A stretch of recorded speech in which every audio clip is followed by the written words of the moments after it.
कहते हैं कामाटीपुरा में कभी अमावस की रात नहीं होती, क्योंकि वहां गंगूबाई रहती है।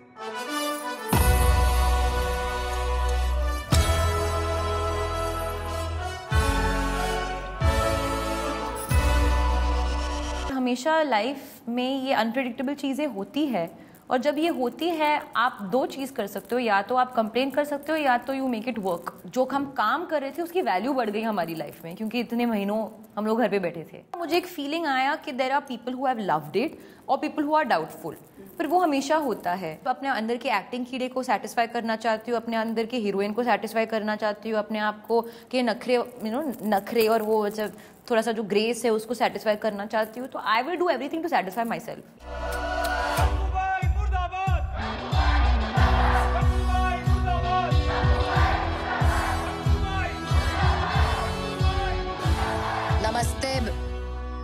नमस्ते। आपसे जानना चाहूंगी, कह सकते हैं कि अब तक के करियर की सबसे कह सकते हैं चैलेंजिंग किरदार गंगूबाई है? हाँ जी, बिल्कुल। सबसे चैलेंजिंग, सबसे ज़्यादा मेहनत में भी आई थिंक टाइम के साथ भी मैं ज़्यादा मेहनत डालती रही हूँ अपने फिल्मों में। ज़्यादा आई थिंक जितना टाइम आप स्पेंड करते हो इन दी इंडस्ट्री उतनी ज़्यादा इम्पोर्टेंट हो जाती है कि आप और भी अपना हार्ड वर्क दिखाएं। और इस सिचुएशन में तो मैं सर के साथ पहली बार काम कर रही थी, तो वो उतना मतलब उनका बेसिक एक्सपेक्टेशन है कि आप अपना 10,000% आके सेट पे दो।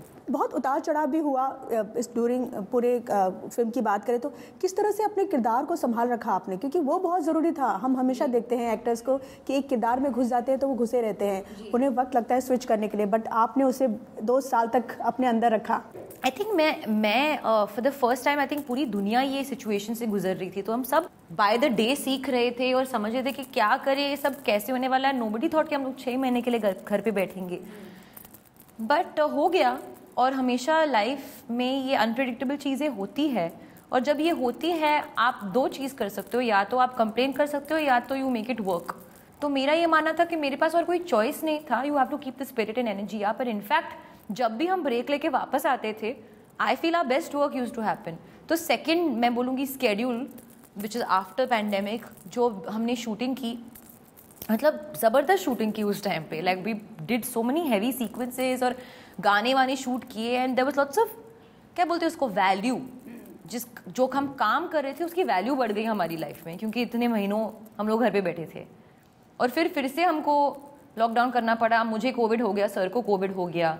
देन एक फीलिंग आई कि मतलब थिएटर वजह सब ठीक है ना, मतलब सब ठीक से हो जाएगा ना, लोग आके देखेंगे ना। तो then it like not like a feeling of like नहीं, अभी तो डबल हार्ड वर्क करना है, क्योंकि you have to create a product कि people are waiting to come and watch it in the theatre. तो the stakes when they are high, आप automatically उतना हार्ड वर्क आपको करना पड़ता है। शुरुआत में आपको किस तरह के, मतलब सोशल मीडिया पे किस तरह के मैसेजेस और किस तरह की बातें सुनने को मिल रही थी? मैं ज़्यादातर नहीं देखती हूँ, मतलब I see in general what is the sense. और हाँ, मुझे एक फीलिंग आया कि there are people who have loved it और पीपल हु आर डाउटफुल, पर वो हमेशा होता है। एंड मेरा ये मानना था कि I just hope by the end of it जो भी डाउटफुल है they don't be doubtful anymore. जो ट्रेलर के साथ आई थिंक 90% हो गया, even if there is a 10% left, I am pretty sure वो फिल्म के साथ चला जाएगा। And still there will be a 2% who will feel that way. अभी उसका मैं कुछ कर नहीं सकती। शायद आप लोगों को मेरी बात थोड़ी सी कड़वी लगे, लेकिन ध्यान से सुनना, आपसे ज्यादा इज्जत है हमारे पास। पूछो कैसे? आपकी इज्जत एक बार गई तो गई, हम तो रोज रात को इज्जत बेचती है, साली खत्म हीच नहीं होती। जब गंगूबाई के किरदार में आप जब पूरी तरह से उस किरदार को जिया, तो क्या चीज़ें थी जो महसूस कर पाई उनकी उन लोगों की लाइफ के बारे में, खासकर सेक्स वर्कर की लाइफ के बारे में?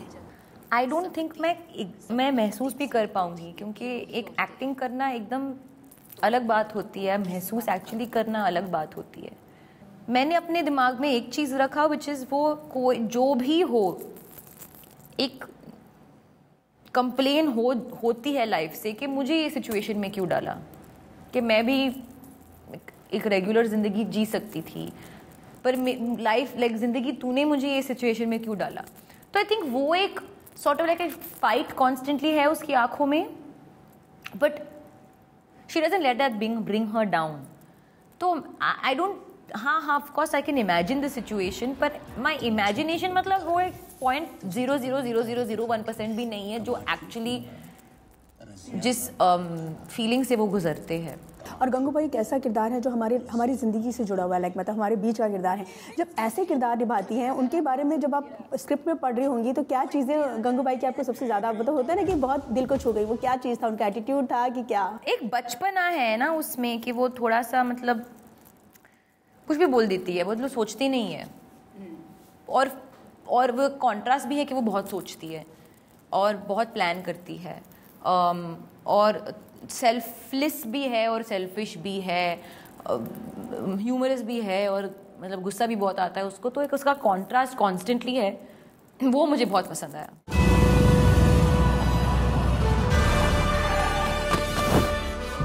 लाला को घर बसते हुए देखना पसंद है, उजड़ते हुए नहीं.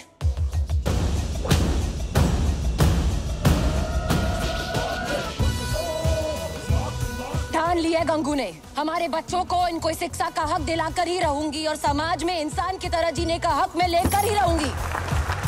हर किरदार में आप जब भी स्क्रीन पे प्रेजेंस हुई हैं और जब भी आप रोई हैं या कुछ भी अपने इमोशन दिखाए हैं, वो सीधा दिल तक छू जाता है. लाइक मतलब ऐसा लगता नहीं है कि ये आलिया है, वो किरदार नजर आता है. मुझे लगता है कि हर इंसान में एक अपना एक स्ट्रांगनेस और एक कह सकते हैं कि थोड़ा सा गुस्सा तो है ही, स्ट्रांगनेस, और एक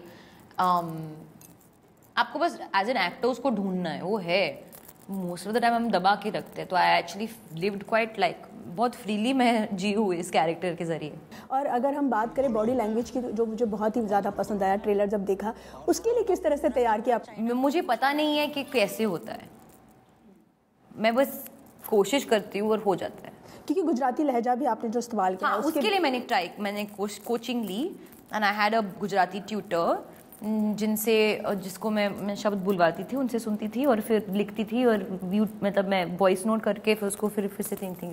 बट वो अथॉरिटी और ये और वो सब वो हो जाता है. कभी भी नई स्क्रिप्ट जब आती है तो आपके जहन में क्या चलता है कि क्या लाइक मतलब कहानी को किस तरह से पसंद करती हैं आप? पहले तो मैं एक वो प्रेशर हटा दूँ कि मुझे सब कुछ सही करना है. मैं कुछ भगवान नहीं हूँ. I am also human being. मैं जो करती हूँ मैं दिल से, मतलब जो मुझे पसंद आता है मैं वो करती हूँ. तो आपको एक तो प्रिपेयर्ड होना चाहिए कि कुछ भी हो सकता है. आपने ये चॉइस लिया है, ये सबसे अच्छा चॉइस है, ये रॉन्ग भी जा सकता है, और जो सबसे अच्छा चॉइस नहीं है वो राइट जा सकता है. तो एनीथिंग कैन हैपन, तो बी प्रिपेयर्ड फॉर दैट. मैं जो भी करती हूँ अपनी खुशी के लिए करती हूँ कि आई थिंक इसमें मजा आएगा. लिखो माँ का नाम गंगूबाई. और बाप का नाम क्या लिखें? माँ का नाम काफी नहीं है ना? चलो बाप का नाम Devanand.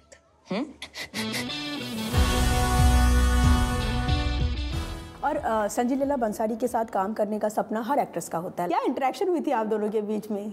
I don't know. I think sir बहुत इंस्टिंक्टिव है, और वो उन्होंने कुछ देखा मेरी आंखों में, और उन्होंने कहा कि I have seen it in you and that is what I want for my Gangubai. और जब फिल्म शूट कर रहे थे भी उन्होंने कहा कि I have never had this experience with any actor. I feel that experience is genuinely once in a life time वो एक्सपीरियंस होता है, एंड मैं बहुत चेरिश करती हूँ उसको. अब जब फिल्म थिएटर में आ रही है तो किस तरह की एक्साइटमेंट, नर्वसनेस किस चीज़ से डील कर रही हैं आप? आई थिंक एक फिंगर्स क्रॉस्ड वाला सिचुएशन है कि I hope people go to the theatre and watch the film, क्योंकि it's a film experience that you can only experience on the big screen. कुछ फिल्में ऐसी होती है, और गंगूबाई उस टाइप की फिल्म है. Even RRR is like a film like that, even Brahmastra.